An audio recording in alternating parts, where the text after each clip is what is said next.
సుప్రభాతం. శరణన్న చాలు కరుణింతువు అవధూత సాయి. ప్రాభాత వేళ మది కోరిక తెలిపినాము. భవకోటి సన్నిభ భవనాశ భాను తేజ. శ్రీ షిరిడి సాయిపతే తవ సుప్రభాతం. శరణన్న చాలు కరుణింతువు అవధూత సాయి. ప్రాభాత వేళ మది కోరిక తెలిపినాము. భవకోటి సన్నిభ భవనాశ భాను తేజ. శ్రీ షిరిడి సాయిపతే తవ సుప్రభాతం. నీ ఆజ్ఞ కోరినవి శ్రీ సాయి ఆనింగినేల. ఊహించ మాతరమా నీ వింత లీల. లేలెమ్ము తెలవారె ఓ దీన బంధు. శ్రీ షిరిడి సాయిపతే తవ సుప్రభాతం.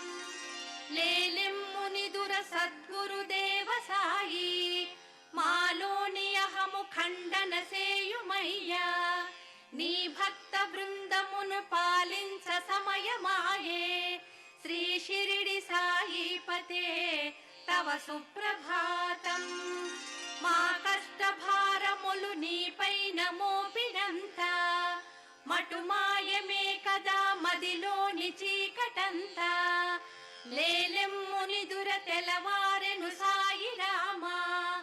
శ్రీ షిరిడి సాయిపతే తవ సుప్రభాతం.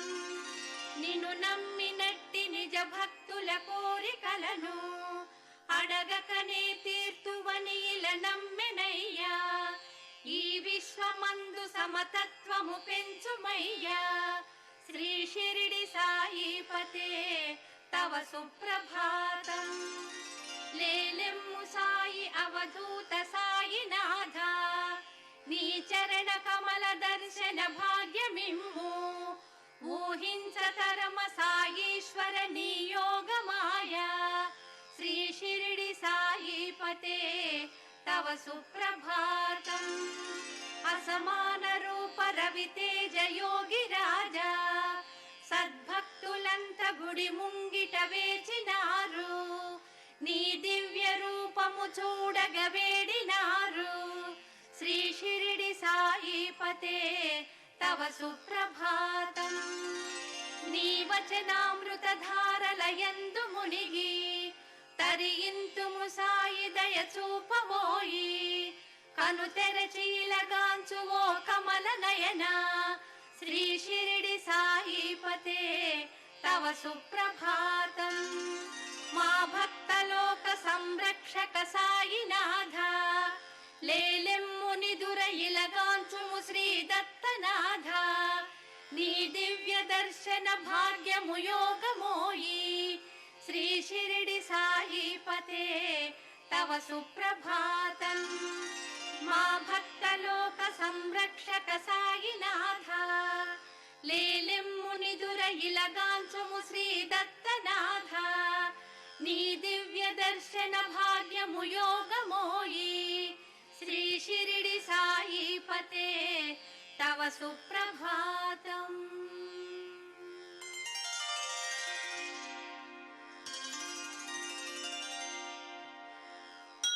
భువి పాలక కోరిక తీర్చుమయా. శుభకారక నీ దయ చూపుమయా. వరదాయక నీ శుభ పాదములే. షిరిడీపతి నమ్మితి కావుమయా.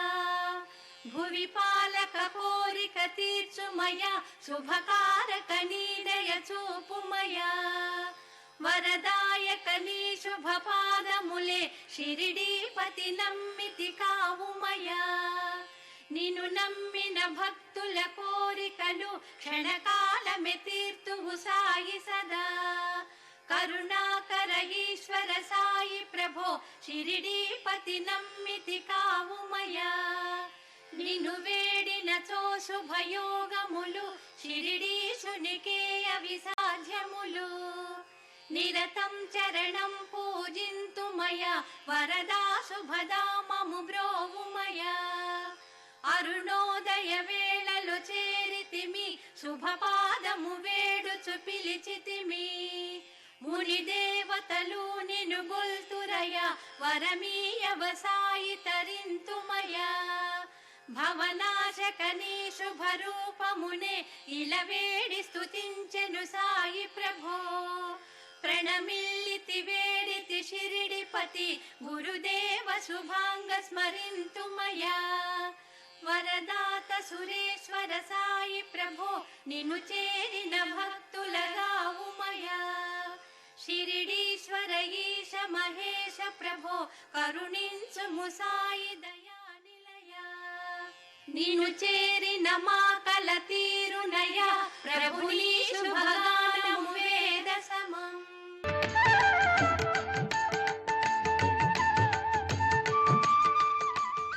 నిన్నటి రోజున ఆ శంకర భగవత్పాదాచార్యులు వారు కాశీని ఎలా వర్ణించారు?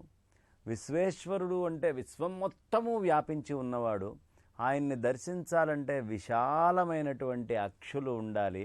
ఏదో మామూలు కళ్ళుంటే సరిపోదు, మన మనోనేత్రంతో ఆయన్ని దర్శించగలం. విశ్వం మొత్తం నిండి ఉన్నవాడిని చర్మచక్షువులతో చూడగలమండి.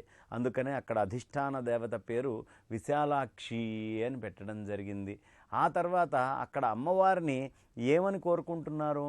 జ్ఞాన వైరాగ్య సిద్ధ్యర్థం భిక్షాం దేహీ చ పార్వతీ.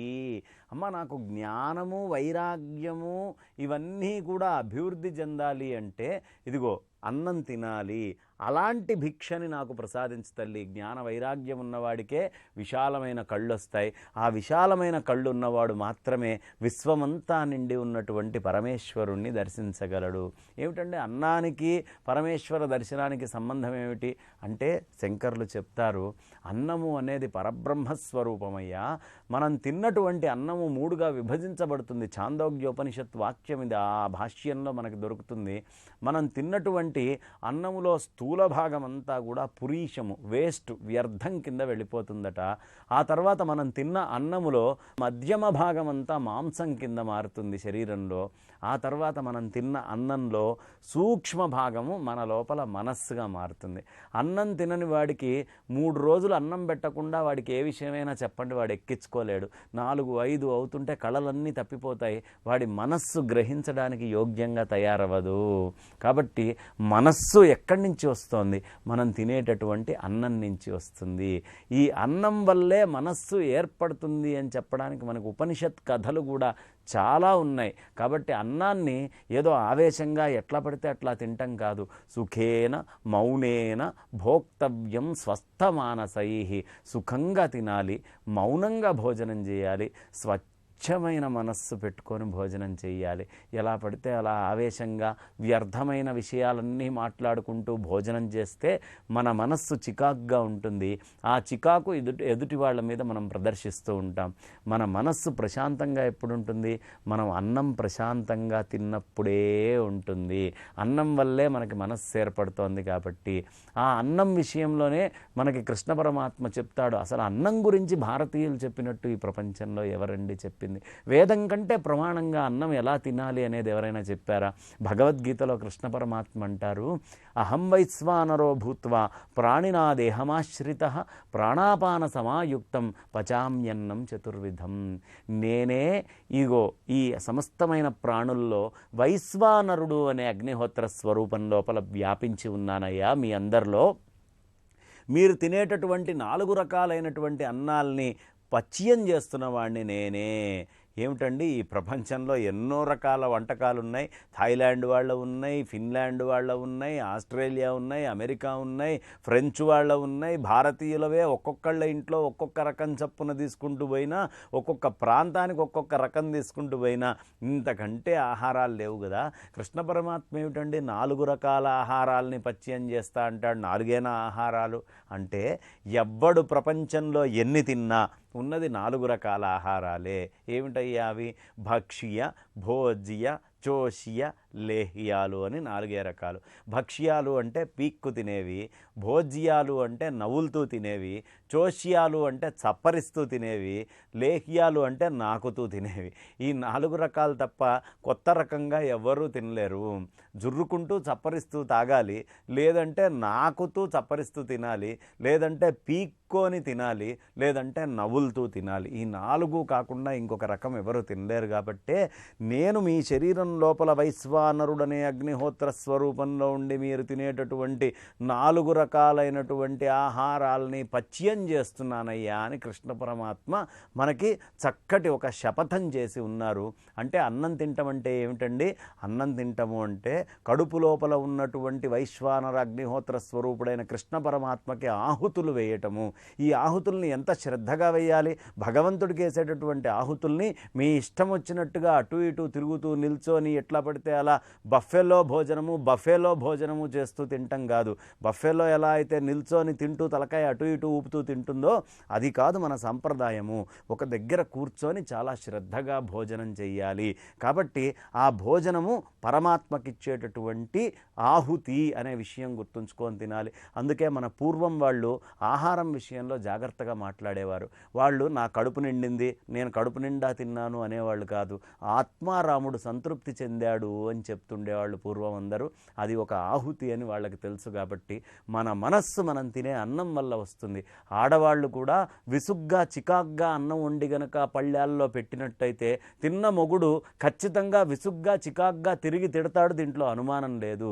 ఎక్కడ అన్నము శ్రద్ధగా భక్తితో చాలా ప్రశాంతమైన మనస్సుతోటి వండబడుతుందో ఈ నాటికలు చూస్తూ వాటి మీద దృష్టి పెట్టకుండా కేవలం అన్నం ఒక బ్రహ్మస్వరూపం అని ఎవరు వండుతారో ఆ ఇంట్లో ఖచ్చితంగా ప్రశాంతత అనేది చాలా ఎక్కువగా ఉంటుంది. అన్నం వండడానికి అనేకమైనటువంటి రహస్యాలున్నాయి. ఇవన్నీ శంకర భగవత్పాదాచార్యులు వారు చెప్తారు. కాబట్టి మన మనస్సుకి కారణం ఏమిటండి? అన్నమే. అందుకనే నా మనస్సులో జ్ఞాన వైరాగ్య సిద్ధ్యర్థం భిక్షాం దేహి చ పార్వతీ. అమ్మ, జ్ఞాన వైరాగ్యం కోసం నిన్ను భిక్ష అడుగుతున్నాను. దానివల్ల నాకు విశాలమైనటువంటి కళ్ళు వస్తాయి. తద్వారా విశ్వేశ్వరుడి దర్శనం నాకు అవుతుంది. పరమేశ్వరుడి యొక్క అనుగ్రహాన్ని నేను పొందగలుగుతాను అని శంకర భగవత్పాదాచార్యులు వారు అలా ప్రార్థన చేశారు. కాబట్టి ఆహార నియమాలని తెలుసుకొని మనమందరము ఆ ఆహారాలని చిన్నప్పటి నుంచే పిల్లలకి సక్రమంగా పెట్టి పెంచితే భారతీయత అనేది మళ్ళీ ఉట్టిపడుతుంది అని చెప్తూ నేటికి స్వస్తి. రేపు మరొక అంశం చెప్పుకుందాం.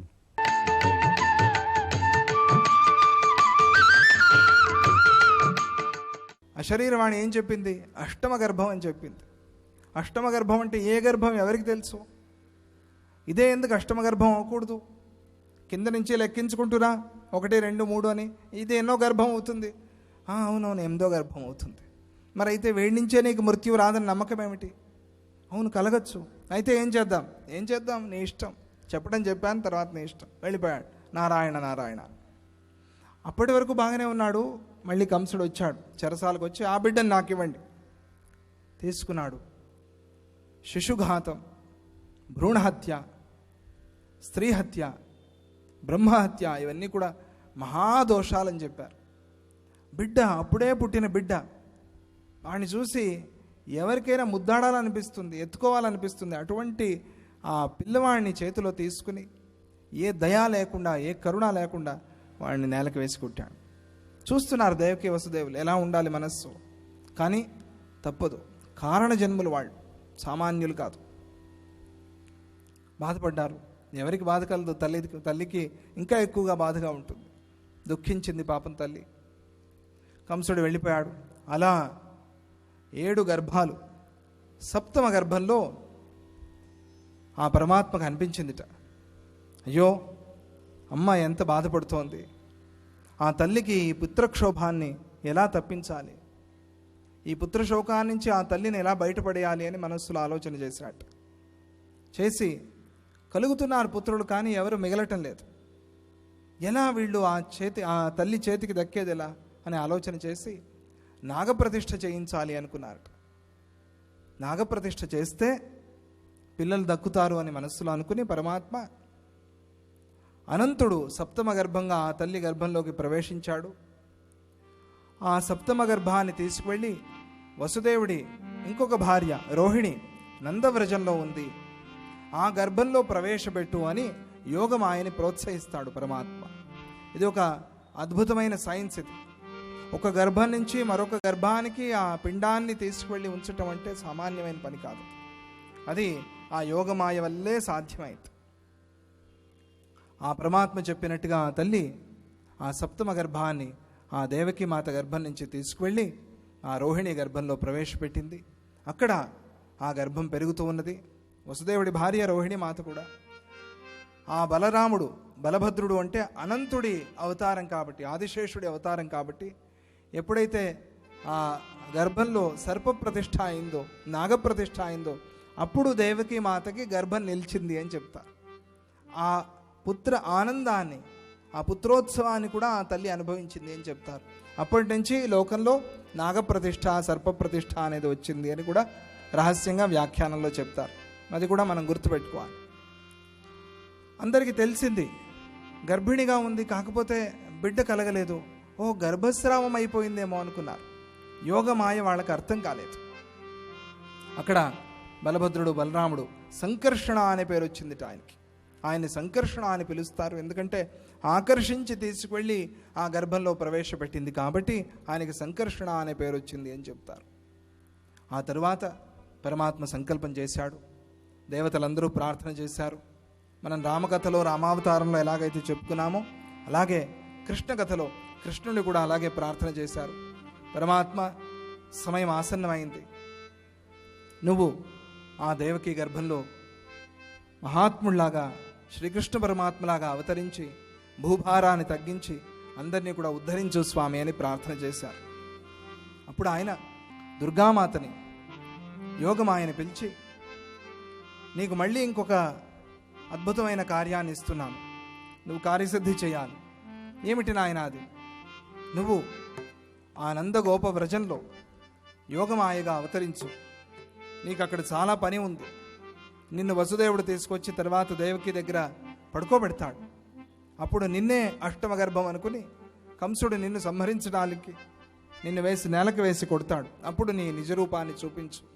అటువంటి నిన్ను లోకంలో నానా నామాలతో కీర్తిస్తారు అంటూ పరమాత్మ ఆ దుర్గామాత యొక్క అవతార రహస్యాన్ని మనకు తెలుపుతాడు.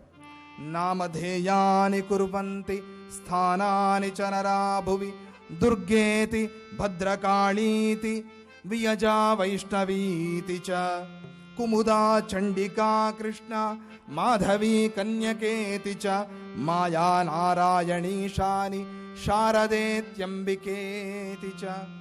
దుర్గా మొదలైన నామాలతో నిన్ను కీర్తిస్తారు. దుర్గా అంటే శ్యామశాస్త్రి గారు ఆయన కీర్తనలో దుర్గామాతని, రాజరాజేశ్వరి మాతని శ్యామకృష్ణ సహోదరి అని కీర్తిస్తారు. ఆ తల్లికి ఆ పేరు రావటానికి ఇదే కారణం.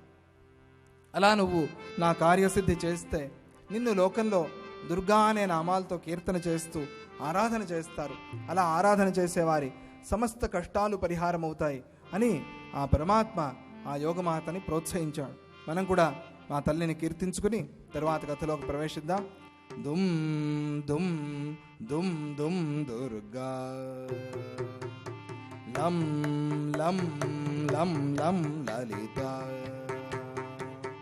దుమ్ దుమ్ దుమ్ దుమ్ దుర్గా లం లం లం లం లలిత. దుర్గతి నాశిని దుర్మతి భేదిని దుర్గతి నాశిని దుర్మతి భేదిని దుష్ట నిషూదిని దుర్గాంబ దుష్ట నిషూదిని దుర్గాంబ రవిశత భాసిని రజని చరాశిని రవిశత భాసిని రజని చరాశిని రక్త సుతోషిణి లలితాంబ రక్త సుతోషిణి లలితాంబ రక్త సుతోషిణి దుర్గాంబ రక్త సుతోషిణి దుర్గాంబ దుమ్ దుమ్ దుమ్ దుమ్ దుర్గా లం లం లం లం లలిత దుమ్ దుమ్ దుమ్ దుమ్ దుర్గా లం లం లం లం లలిత.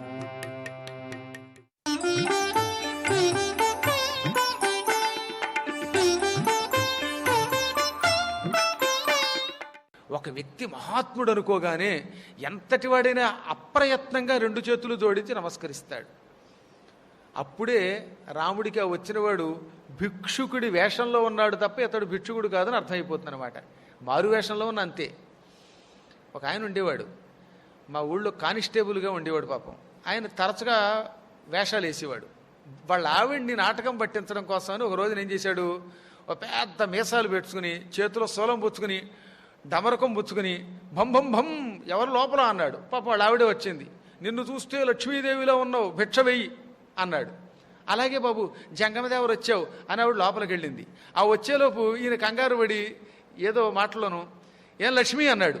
ఆవిడ వచ్చి భిక్ష కాదు నెత్తి మీద వేసింది 2. ఆ మాటని బట్టి వాళ్ళ ఆయనని కనిపెట్టేసిందిట.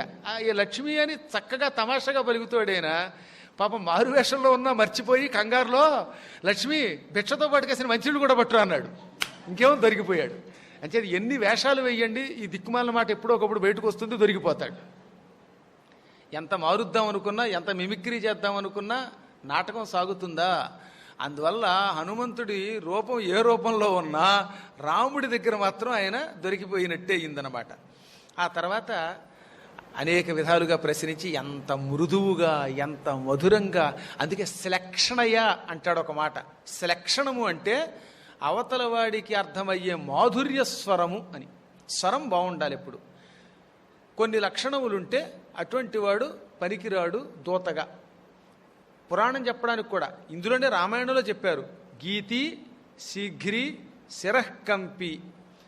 ఎప్పుడైనా మాట్లాడేటప్పుడు ఇప్పుడు అని ఆ సాగ తీసుకుంటూ మాట్లాడకూడదు, అది గీతి అంటారన్నమాట. మాట్లాడేటప్పుడు బాగా దీర్ఘం తీస్తూ వాడు వచ్చాట, వాడేమో అరగంట సాగదీస్తాడు, ఈ ఉపన్యాసం అయిపోతుంది 2 గంటలు. ఇలా గీతి రాగం తీస్తూ సాగదీస్తూ మాట్లాడడం. శీఘ్రి మరీ తుఫాను వేగంతో అవతలవాడికి అర్థం దొడు అని చెప్పుపోయాడంటే ఏంటి ఉపయోగం దానివల్ల? గుడుగుడు గుడుగుడు చదువు. కొంతమంది శ్లోకం చదివారు, తౌరుషుమిక సమీపచారి చరణ్ తద శాద్భదర్శినియో శాఖా మృగాణం అధిపస్తరసి. ఏమిటి చదవడం? దీనివల్ల శుద్ధ దండుగా, ఆ పారాయణ దండుగా అవుతుంది. దీనికి శీఘ్రి అని. మొదటిదేమో గీతి, రెండోది శీఘ్రి. శిరఃకంపి, ఒక్కోడు ఇటు ఇటు వాలిపోతాడు అస్తమాటు, తలకే వంచేసి. మైకు దగ్గర ఉంటాడు వాడు, ఏదో చేష్టల కోసం తలవపడం కాకుండా ఇలా వంచేసి మాట్లాడతాడు. ఆ శిరఃకంపనం చేసేవాడు. తథా లిఖిత పాఠక, ఉపన్యాసం వాడి బుద్ధితో చెప్పడం, మొత్తం స్క్రీన్ మీద రాసుకొచ్చేసి చూసి చదివేస్తాడు. అలాగా చూసి చదవకూడదనమాట. పూర్తిగా చూసి చదవకుండా కాకుండా తన బుద్ధితో మాట్లాడాలి. అలా లిఖిత పాఠక.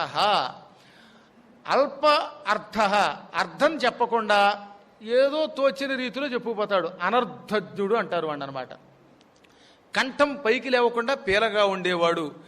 షడేతే పాఠకాధమా, ఈ 6 పాఠకాధములు. వీళ్ళు దూతలుగా రాయబారానికి పనికిరారు, వీళ్ళు మంచి పనులకి పనికిరారు, ఉపన్యాసకులుగా పనికిరారు. అందుకని అనల్పకంఠంతో అనర్ధజ్ఞులైనటువంటి ఇటువంటి వాళ్ళని ఉపయోగించకూడదు. హనుమంతుడు అలా కాదు, శ్లక్షణమైన మంచి మధురమైన గంభీరమైన స్పష్టమైన కంఠం కలిగినవాడు. ఆయన మాట్లాడితే ఎంతటి వాడైనా మళ్ళీ చెవులు రిక్కించి వినాలనుకుంటాట. కొంతమందికి ఉపన్యాసాలంటే ఇష్టం ఉండవు కదా, అటువంటి వారు కూడా హనుమంతుడు మాట్లాడితే వింటారు. అంత మధురమైన కంఠం అన్నమాట. సంగీతం పాడుతున్నట్టు ఉంటుంది.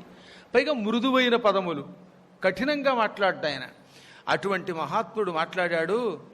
రాజర్షి దేవ ప్రతిమౌ తాపసౌ సంసితవ్రతౌ దేశం కథం యమం ప్రాప్తౌ భవంతౌ వరవర్ణినౌ. మరీ అరవడం లేదు, మరీ పీలగా మాట్లాడటంలా, మధ్యమ స్వరంతో స్పష్టంగా ఏమన్నాడు, మీరిద్దరూ రాజఋషులులాగా ఉన్నారు, దేవతలలా ఉన్నారు. కానీ వేషం చూస్తే తపస్సు చేసుకునే తాపసులులా ఉన్నారు. ఏదో తాపస వ్రతాన్ని పూని వచ్చిన మహాత్ములయ్యి ఉంటారు మీరు. ఈ దేశానికి ఎందుకు వచ్చారు, ఎక్కడి నుంచి వచ్చారు, ఏమి సౌందర్యం, ఏమి కాంతి, మిమ్మల్ని చూస్తే ముచ్చటగా ఉంది నాకు. విశాల వక్షసౌ, ఇద్దరికీ విశాలంగా ఉన్నాయి వక్షస్సులు, వక్షస్థలం విశాలంగా ఉండాలి. వీరౌ, వీరులు. మానుషౌ, మనుషులు. కానీ దేవరూపిణౌ, శరీరం చూస్తే మానవులు, రూపం చూస్తే దేవతలు, దేవతల వలె ఉన్నారు మీరు. సింహస్కంధవు, ఈ మూపురములు, స్కంధములు, భుజములు సింహాలకున్నట్టున్నాయి. అంటే పరాక్రమంతో కూడిన బలమైన స్కంధములు కలిగి ఉన్నారు. మహోత్సాహం, కష్టంలో ఉన్నప్పటికీ ఆ కష్టం మీ ముఖంలో కనబడ్డలా ఉత్సాహమే కనబడుతోంది. మహాత్ముడు లోపలున్న బాధ బయటికి కనబడనివ్వడనమాట, ముఖంలో ఉత్సాహం కనబడుతోంది. సమదావివ గోవృషౌ, మదించిన ఆబోతుల్లో ఉన్నారు. ఆబోతు అనే పదం ఎందుకు వాడారంటే ధర్మదేవతకి చిహ్నం. అంటే మీరు మహాత్ములు ధర్మస్వరూపుల్లో ఉన్నారు. మీరెవరు? నేను సుగ్రీవుడు అనే ఒక మహానుభావుడు ఉన్నాడు. ఆయనకి మంత్రిని, మిత్రుడిని, దూతగా వచ్చాను. వృక్షరథుడనే ఒక వానరరాజు గారికి 2 కుమారులు, వాలి, సుగ్రీవులు, 2 అన్నదమ్ములు. తండ్రి గారి మరణానంతరం రాజ్యాన్ని 2 కలిసి పంచుకొని పరిపాలిస్తున్నారు. కొన్ని కారణముల చేత వాలికి, పూర్తిగా ఇప్పుడు రహస్యం చెప్పలా, అదంతా సుగ్రీవుడు చెప్పుకుంటాడు. వాలికి సుగ్రీవుడికి మధ్యలో యుద్ధం వచ్చింది. అన్నగారి భయం తట్టుకోలేక, అతనితో యుద్ధం చేయలేక పౌరుషాన్ని విడిచిపెట్టి సుగ్రీవుడు అటు ఇటు తెగ తిరుగుతున్నాడు. అతడు చాలా ఉత్తముడు, సాధు పురుషుడు. ఏం లాభం? భీతితో పారిపోయి తిరిగి తిరిగి తిరిగి ఈ ఋష్యమూక పర్వతాన్ని చేరాడు.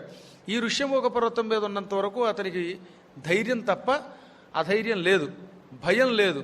అతనికి అభయం ఇచ్చే పర్వతం అది. ఆ సుగ్రీవుడు దూరం నుంచి మిమ్మల్ని చూచి కంగారుబడి మీరెవరో ఏమిటో తెలుసుకోమన్నాడు. మీరు మహాత్ముల్లా అనిపిస్తున్నారు. ఇంతకీ మీరెవరు? నేను అంజనాపుత్రుణ్ణి, కేసరిసుతుణ్ణి, నన్ను హనుమంతుడు అంటారు. ఇంత మాట్లాడుతున్నాను, మీరేం మాట్లాడరే అన్నాడు చివరికి. ఎంతైనా వాళ్ళేం మాట్లాడడంలా. ఏవం మాం పరిభాషంతం కస్మాద్వై నాభిభాషతః సుగ్రీవో నామ ధర్మాత్మా కశ్చిద్వానరయోథపః వీరో వినికృతో భ్రాత జగద్భ్రమతి దుఃఖితః. నేను ఎన్నో విశేషాలు చెప్పాను, నేనెవరినో మా వాళ్ళెవరో చెప్పాను. ఎంత మాట్లాడినా మీరు మాత్రం సమాధానం ఎవరే? సుగ్రీవుడు నిజంగా ధర్మాత్ముడు, వానర నాయకుడు, వీరుడు, సోదరుడి వల్ల దుఃఖితుడై తిరుగుతున్నాడు. అందుకే ఆయన దూతగా వచ్చి మీకు ఆయనకి మైత్రి కలిగించాలని నా కోరిక. ప్రాప్తోహం ప్రేషితస్తేన, ఆయన చేత పంపబడి ఇక్కడికి వచ్చాను. మహాత్ముడండి సుగ్రీవుడంటే. హనుమాన్ నామ వానరః అని మళ్ళీ చెప్పుకున్నాడు. నన్ను హనుమంతుడు అంటారు, వానరుణ్ణి.